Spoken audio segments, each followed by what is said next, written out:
Hey guys, Born Again here, and today I have kind of a weird video that I kept a promise about, and I kind of broke that promise because I have been a really lazy person when it comes to these MCU movie reviews, but we're going to get back to these MCU movie reviews, mainly because,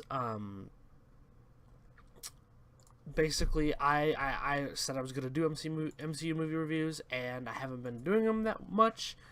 And the last one I did, I think, was Iron Man 2. And today we're going to be reviewing the next film in the universe. So let's go.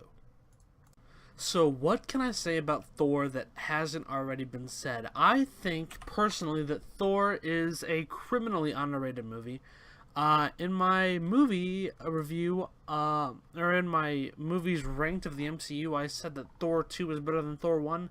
I don't agree with that. I rewatched Thor 2, 1, and Ragnarok. Ragnarok is still by far the best, but Thor 1 is definitely a very underrated movie. I don't think people look at that movie when they think about the better MCU movies, and I don't think it's one of the best, ever Marvel movies, but as of just the MCU as it stands, Thor 1 is really good if you rewatch it and look at it from certain points of view.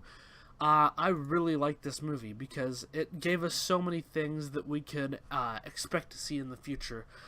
First of all, let's get these out of the way. The performances by Chris Hemsworth, Tom Hiddleston, Anthony Hopkins, and Idris Elba are all perfection. Thor is definitely, or Chris Hemsworth is definitely my Thor, and I'm sure he's a lot of other people's Thor. He's just excellent in the movie.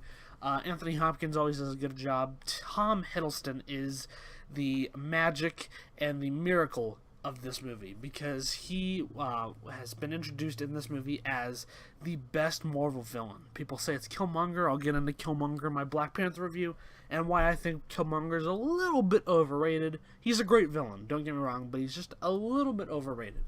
Tom Hiddleston, still in my opinion, is the best villain that we've had in the MCU. He's great.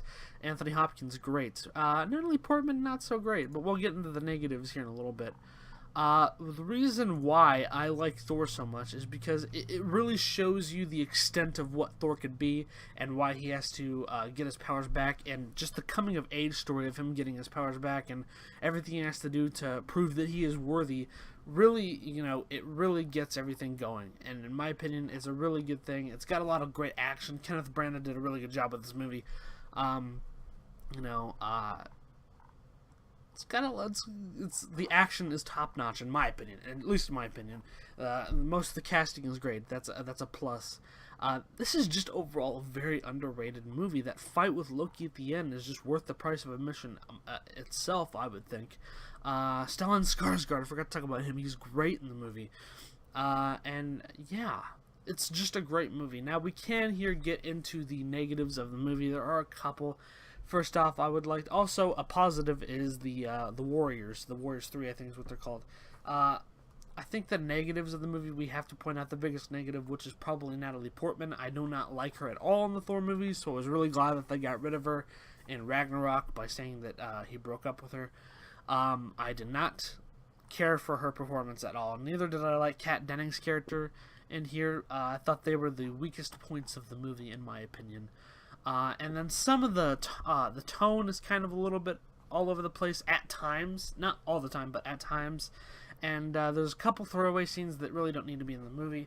But yeah, guys, in all, this movie is positive on my ranking, and I really do think Thor is a really underrated movie. I do think it's better than the second movie, so don't get mad at me for saying that.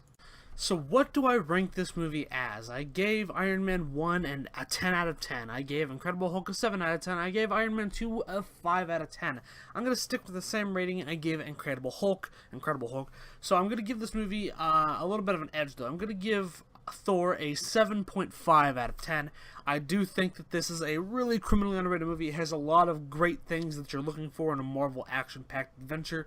So I really think that if you haven't seen Thor, you should watch it. I mean, it's very different from Thor Ragnarok. Thor 1 and 2 are insanely different from the third movie, based on, but it's just the directors, basically.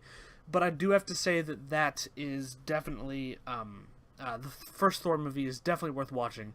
especially, you know, if you've only seen Ragnarok and you haven't seen the other two Thor movies. Maybe skip the second one unless you want to see what happens.